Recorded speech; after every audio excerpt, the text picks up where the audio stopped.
Hello बच्चों, में आपकी ललिता मैम। आज हम कक्षा 7वीं में हिंदी पुस्तक मल्हार के पहले पाठ की शुरुआत करने वाले हैं, जिसका नाम है माँ कहे एक कहानी। तो आप सभी मेरे साथ किताब में ध्यान से देखना और जो मैं बोलूं उसको ध्यान से सुनना। चलिए पढ़ना शुरू करते हैं। सभी बच्चे किताब में देखना और गौर से सुनना। ये कविता माँ यशोधरा और बेटे राहुल के बीच संवाद के रूप में रची गई है। राहुल माँ से जिद करता है कि वो उसे एक कहानी सुनाए। माँ एक सुंदर उपवन का दृश्य दिखाते हुए कहानी सुनाती है, जहाँ उसके पिता सिद्धार्थ भ्रमण करने जाते थे। एक दिन अचानक तेज तीर से घायल हंस उनके सामने गिरता है।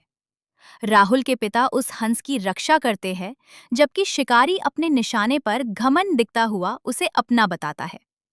विवाद न्यायालय तक पहुंचता है। माँ राहुल से पूछती है कि न्याय किसका पक्ष लेगा।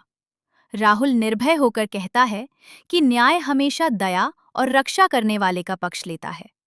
माँ उसके उत्तर से प्रसन्न होती है।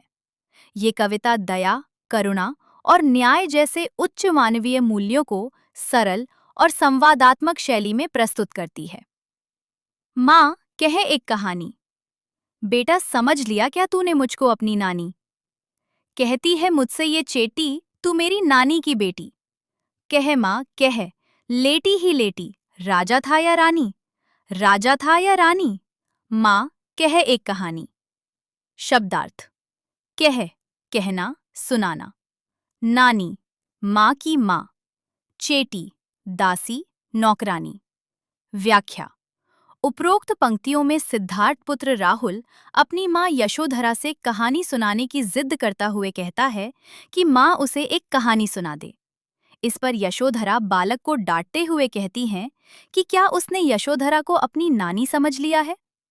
कहने का तात्पर्य ये है कि बचपन में अक्सर नानी ही बच्चों को कहानी सुनाया करती है, जिस वजह से यशोधरा भी राहुल से ये वाक्य कहती हैं। बालक कहता है कि उसे तो दासी ने बताया है कि वो उसकी नानी की बेटी है, इसलिए वो जैसी लेटी हुई है वैसे ही लेटे लेटे कोई कहानी सुना दे। वो कोई ऐसी कहानी सुना दे जिसमें कोई राजा या रानी हो। भावार्थ। उपरोक्त पंक्तियों का भावार्थ ये है कि सिद्धार्थ पुत्र राहुल अपनी माँ यशोधरा से किसी राजा या रानी की कोई एक कहानी सुनने की जिद कर रहा है। तो बच्चों, आपको कुछ समझ आया? चलिए आगे चलते हैं।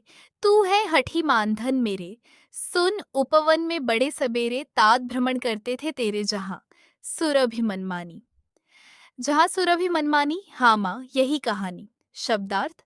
हठी जिद्दी मानधन, वह जिसका धन मान व प्रतिष्ठा हो, जो अपने मान या इज्जत को ही धन समझता हो। उपवन, बगीचा बड़े सबेरे, प्रातःकाल, सुबह सवेरे तात, पिता भ्रमण, घूमना, सैर करना, सुरभि सुगंध, सुगंधित हवा मनमानी।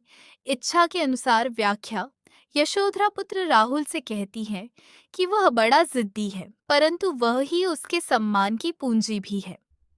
यह कहकर यशोधरा पुत्र राहुल को कहानी सुनाने लगती है कि उसके पिता बहुत प्रातः काल में ही बगीचे में भ्रमण करते थे। वहां बगीचे में मन के अनुकूल सुगंधित हवा बहती थी। राहुल भी माँ की बात दोहराते हुए कहते हैं कि मन को अच्छी लगने वाली सुगंधित हवा बह रही थी। हाँ, माँ यही कहानी सुना दे। भाव। उपरोक्त पंक्तियों में यशोधरा पुत्र राहुल की जिद को पूरा करने के लिए उसके पिता सिद्धार्थ की ही कहानी सुनाने लगती है और राहुल को भी उस कहानी को सुनने का मन हो जाता है। आगे की पंक्तियों को भी अच्छे से समझना। वर्ण वर्ण के फूल खिले थे, झलमल कर हिमबिंदु झिल्ले थे, हल्के झोंके हिले मिले थे, लहराता था पानी। लहराता था पानी, हाँ हाँ, यही कहानी। शब्दार्थ। वर्ण वर्ण के, रंग बिरंगे, अलग अलग रंग के झलमल कर, झिलमिलाते हुए हिमबिंदु, जमी हुई ओस, पाला झिले थे, चमक रहे थे, हिले मिले थे, मिश्रित थे, लहराता था पानी, पानी लहरा रहा था। व्याख्या। यशोधरा कहानी सुनाते हुए उस बगीचे की सुंदरता का वर्णन करती है जिसमें सिद्धार्थ घूमने जाते थे। उस बगीचे में रंग बिरंगे फूल खिले हुए थे।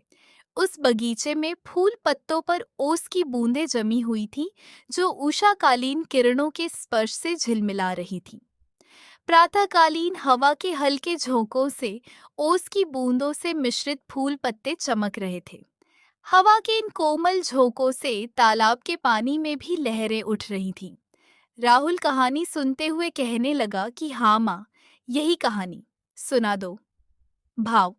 उपरोक्त पंक्तियों में यशोधरा राहुल को बगीचे की सुंदरता बतला रही है, जिसे सुनना राहुल को बहुत पसंद आ रहा है। मैं जो आपको बता रही वो आपके जरूर समझ आ रहा होगा। यदि आ रहा है तो हमारी मेहनत के लिए अपने दोस्तों को भी शेयर करें। आगे देखो। गाते थे खग कल कल स्वर से, सहसा एक हंस ऊपर से गिरा, बिद्ध होकर खरशर से हुई पक्ष की हानि। हुई पक्ष की हानि, करुणा भरी कहानी। शब्दार्थ। खग पक्षी, कल कल स्वर, पक्षियों की मधुर ध्वनि। सहसा अचानक, बिद्ध होकर, घायल होकर खर, तेज शव, बाण पक्ष, पंख हानि, हन करुणा, दयालुता। व्याख्या। यशोधरा शिकारी के बाण से घायल हंस की दशा को मार्मिक ढंग से वर्णित करते हुए कहती है कि प्रातःकाल में पक्षी अत्यंत मधुर स्वर में ध्वनि करते थे। अचानक ही ऊपर से एक हंस नीचे आ गिरा। उस हंस पर किसी ने पैने बाण से प्रहार किया था। उसके एक पंख पर बहुत अधिक चोट आ गई थी। यह सुनते ही बालक राहुल कह उठा कि उसके एक पंख पर चोट आ गई थी। यह कहानी तो करुणा अर्थात दयालुता से भरी हुई है। भाव। उपरोक्त पंक्ति का भाव यह है कि हंस के चोटिल होने की बात सुनकर राहुल का मन भी करुणा से भर गया था। माँ की बात सुनकर राहुल कहने लगा कि इस विषय पर वह क्या बात कर सकता है, वह तो कहानी सुन रहा है। भाव। उपरोक्त पंक्तियों का भाव ये है कि पक्षी के हाकू की घटना के निर्णय के विषय में यशोधरा राहुल के वचन सुनना चाहती है। अगली पंक्तियों को पढ़ो और समझो। देखो बच्चों, कोई निरपराध को मारे तो क्यों अन्य उसे न उबारे, रक्षक पर भक्षक को वारे, न्याय दया का दानी। न्याय दया का दानी, तूने गुनी कहानी। शब्दार्थ। निरपराध, अपराध न करने वाले को उबारे, रक्षा करे वारे, निछावर किया जा सकता है दानी, देने वाला गुनी। समझ ली। व्याख्या। यशोधरा कहानी का अंत करते हुए कहती है कि जब कोई व्यक्ति किसी निर्दोष को मार रहा हो तो कोई अन्य व्यक्ति उसके बचाव में क्यों नहीं आएगा। अर्थात हर कोई व्यक्ति निर्दोष की रक्षा अवश्य करेगा। इस तरह ऐसे रक्षक के ऊपर अनेक भक्षकों को निछावर किया जा सकता है। कहने का अभिप्राय यह है कि भक्षक से रक्षक श्रेष्ठ होता है, न्याय देने वाला दयावान भी श्रेष्ठ होता है। राहुल ने यह सब सुना कि न्याय देने वाला दयावान श्रेष्ठ होता है। तब उसकी माँ यशोधरा कहने लगी कि अब तो निश्चय ही तुमने कहानी के वास्तविक अर्थ को ठीक तरह से समझ लिया है। भाव। उपरोक्त पंक्तियों का भाव यह है कि रक्षक ही वस्तुतः भक्षक से बढ़कर होता है। आप सभी बच्चे इस व्याख्या को अच्छे से समझना और इनके शब्दों को जरूर लिख लेना। इस व्याख्या से हमें क्या सीख मिली वो देखो। निष्कर्ष।